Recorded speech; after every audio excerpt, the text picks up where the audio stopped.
뇌 질환으로 장애 진단을 받으려면 뇌병변 장애를 신청하셔야 됩니다. 그런데 뇌병변 장애로 장애 판정을 받으려면 점수가 100점 만점에 96점 이하가 나와야 장애 판정을 받을 가능성이 높습니다. 그럼 어떻게 해야 96점 이하가 나올 수 있는지 한번 보시겠습니다. 이 점수라는 거는 일상생활을 수행할 때 얼마나 불편한지를 각 항목별로 점수를 매겨서 합해서 매기는 겁니다. 그 항목에는 계단 오르기나 샤워하기, 밥 먹기 등 약 10가지의 항목이 있는데 각 항목별로 점수를 매겨서 더하면 됩니다. 예를 들어 계단 오르기 항목을 보시면 지금 보시는 영상같이 혼자서 계단을 올라가거나 내려갈 수는 있지만 근데 뭔가 불안해서 옆에서 누가 봐줘야 안전할 수 있겠다 싶은 경우에는 2점이 감점이 됩니다. 그리고 지금 영상처럼 옆에서 봐주는 걸로는 부족하고 다리를 옮기는 데 있어서 옆 사람이 좀 신체 접촉을 통해서 도와줘야 된다라고 할 경우에는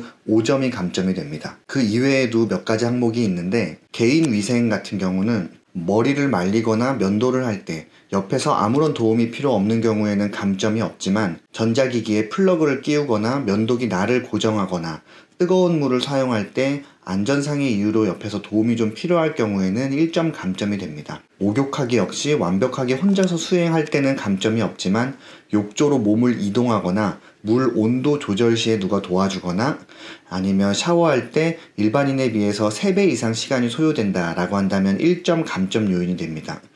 식사할 때는 포크나 젓가락, 빨대 또는 반찬 용기를 열고 고기를 자르는 이런 어려운 동작도 모두 다 혼자서 수행할 수 있어야 감점이 없고 이런 동작에 있어서 누가 옆에서 좀 도와주거나 지침을 줘야 한다라고 한다면 2점 감점이 됩니다. 용변 처리를 함에 있어서는 좌변기와 재래식 변기 두 가지 모두 아무런 도움 없이 혼자서 사용할 수 있어야 감점이 없고 좌변기는 스스로 사용하지만 재래식 변기를 사용할 때는 도움이 필요하다라고 한다면 2점 감점이 됩니다. 옷 입기 항목은 신발끈을 매거나 지퍼나 단추를 잠그는 것도 모두 혼자서 수행해야 감점이 없고 지퍼나 단추 같은 어려운 동작을 수행할 때 도움이 약간 필요하다고 한다면 2점 감점이 됩니다. 배변 조절 시에는 스스로 배변이 가능하고 실수하는 일이 없어야 감점이 없습니다.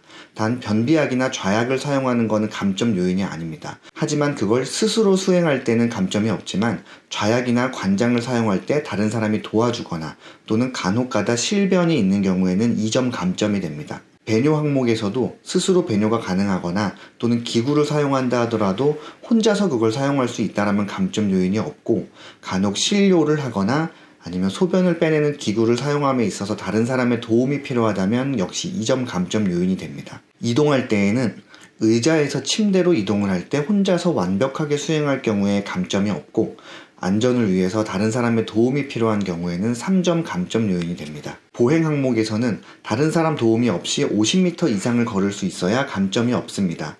단 지팡이나 목발 등을 사용하는 것은 혼자서 사용한다라는 전제하에는 감점 요인이 되질 않습니다. 그리고 지팡이나 목발을 사용하고 안 하고와 관계없이 50m 이상 혼자서 걸을 수 없다라면 3점 감점 요인이 됩니다. 휠체어를 사용할 때에도 혼자서 휠체어를 타고 코너를 돌고 50m 이상 전진이 가능하면 감점이 없지만 코너를 돌 때 도움이 필요하거나 50m 이상 전진할 때 다른 사람의 도움이 필요하다면 1점 감점 요인이 됩니다.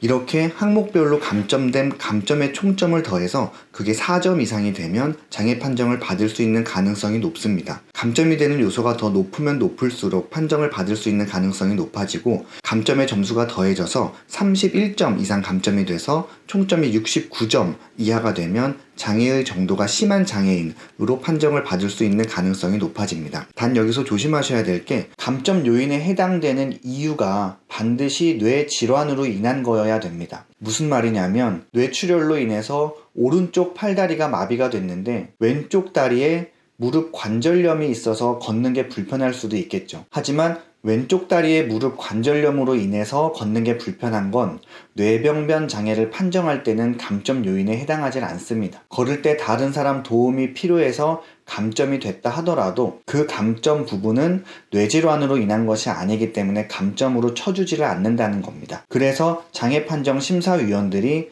장애 판정을 하기 위해서 환자분의 의료 기록을 아주 많이 가져오라고 하는 겁니다. 그래서 뇌 질환이 있기 전과 후를 비교해서 이 기능의 변화는 뇌 질환으로 인한 거지 다른 것 때문이 아니다 라고 할 수 있는 항목들의 점수만 집계를 해서 그 항목으로 인한 감점이 기준 점수 이하가 되면 뇌질환으로 인한 장애 판정이 나올 가능성이 높게 됩니다. 물론 그 이외에도 이 환자분이 현재는 기능이 떨어지지만 지금 경과로 봤을 때 조만간 좋아질 가능성이 있다라고 한다면 단순히 점수상 나오는 등급보다는 조금 더 낮은 등급이 나오거나 판정 자체가 안 나올 수도 있기는 합니다. 하지만 대략적으로는 장애 판정 심사위원들도 오늘 말씀드린 수정 바델 지수를 기준으로 판단하기 때문에 내가 장애 판정이 나올까 나오지 않을까 또는 심함 등급으로 나올까 경함 등급으로 나올까 등을 판단할 때 이 점수를 가지고 측정을 해보시면 판단에 좀 도움이 될 것 같습니다. 앞으로 순차적으로 다른 장애 유형에 대한 기준들도 설명을 드리도록 하겠습니다.